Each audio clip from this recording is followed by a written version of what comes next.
Y365 আপুনিও হব পাৰিব ৰাজ্য চৰকাৰৰ চৰকাৰী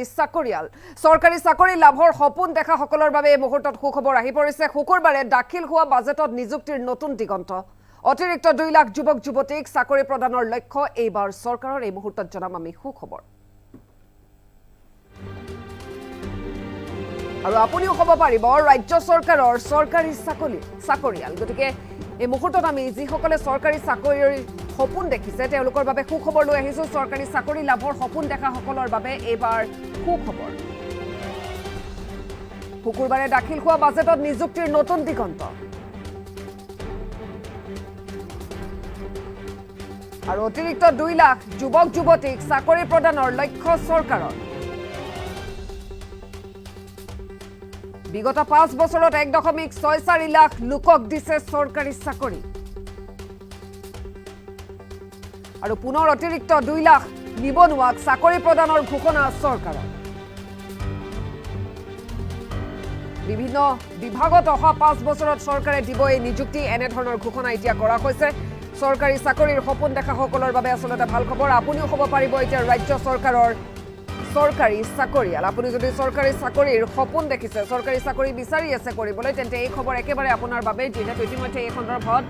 ঘোষণা কৰা হৈছে শুকুৰবাৰে দাখিল হোৱা বাজেটত নিযুক্তিৰ নতুন দিগন্ত আমি দেখিবলৈ পাইছো অতিৰিক্ত 2 লাখ যুৱক যুৱতীক চাকৰি প্ৰদানৰ লক্ষ্য এবাৰ বাছি লৈছে চৰকাৰে বিগত 5 বছৰত 1.64 লাখ লোকক চৰকাৰী চাকৰি দিছে পুনৰ অতিৰিক্ত 2 লাখ নিবনুৱাক চাকৰি প্ৰদানৰ ঘোষণা কৰিছে এতিয়া চৰকাৰে গতিকে চৰকাৰী চাকৰি লাভ কৰা বা চৰকাৰী চাকৰিৰ সপোন দেখা সকলৰ বাবে এই মুহূৰ্তত আমি সুখবৰ লৈ আহিছো বিভিন্ন বিভাগত অহা 5 বছৰত আসলতে চৰকাৰে এই নিযুক্তি প্ৰদান কৰিব এনে ধৰণৰ এতিয়া সিদ্ধান্ত লোৱা হৈছে বিগত 5 বছৰত আমি ইতিমধ্যে দেখিছো 1.64 লাখ লোকক আসলতে চৰকাৰে চাকৰি ইতিমধ্যে প্ৰদান কৰিছে পুনৰ অতিৰিক্ত 2 লাখ লোকক চাকৰি প্ৰদানৰ ঘোষণা কৰিছে চৰকাৰে আৰু এয়া সুখবৰ প্ৰতিগৰাকী নিবনুৱাৰ বাবে আপুনিও হ'ব পাৰিব ৰাজ্য চৰকাৰৰ চৰকাৰী চাকৰিয়াল চৰকাৰী চাকৰি লাভৰ সপোন দেখা সকলৰ বাবে এই মুহূৰ্তত আমি সুখবৰ লৈ আহিছো শুকুৰবাৰে দাখিল হোৱা বাজেটত নিযুক্তিৰ দিগন্ত এবাৰ অতিৰিক্ত 2 লাখ যুৱক যুৱতীক চাকৰি প্ৰদানৰ লক্ষ্য এবাৰ চৰকাৰে বাছি লৈছে গতিকে পুনৰ অতিৰিক্ত 2 লাখ নিবনুৱাই চাকৰি লাভ কৰিব এই সিদ্ধান্ত ইতিমধ্যে চৰকাৰে লৈছে গতিকে বিভিন্ন বিভাগত আসলতে অহা 5 বছৰত চৰকাৰে এই নিযুক্তি প্ৰদান কৰিব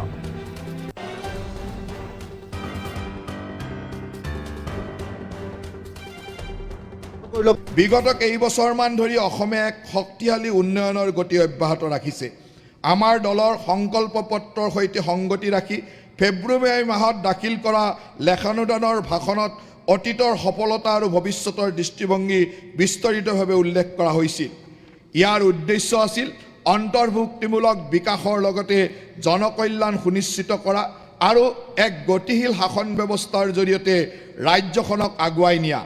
এতিয়া মই আমাৰ দূৰদৰ্শী মুখ্যমন্ত্ৰী মাননীয় হিমন্ত বিশ্ব শৰ্মা ডাঙৰীয়াৰ পৰিকল্পনাৰ ধাৰণাত অষ্টাদশ মুকুতাৰ উন্নয়নী মালা উপস্থাপন কৰিবলৈ ওলাইছোঁ 2026-27 বৰ্ষৰ বাবে নিৰ্ধাৰিত এই 18খন ধ্বজাবাহী আঁচনিয়ে এক সুৰক্ষিত সমৃদ্ধ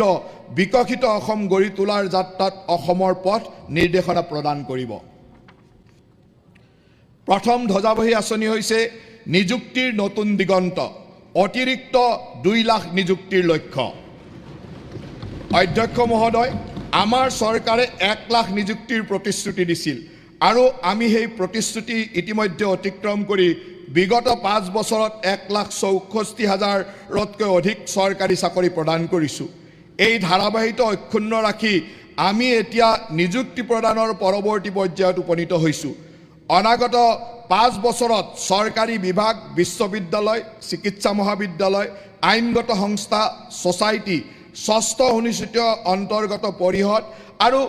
সৰহ পৰিমাণে ৰাজহুৱা অংশীদাৰিত্ব থকা কোম্পানী আদি সামৰি ৰাজহুৱা খণ্ডত ৰাজ্যখনত 2 লাখ নিযুক্তি প্ৰদানৰ লক্ষ্য স্থিৰ কৰা হৈছে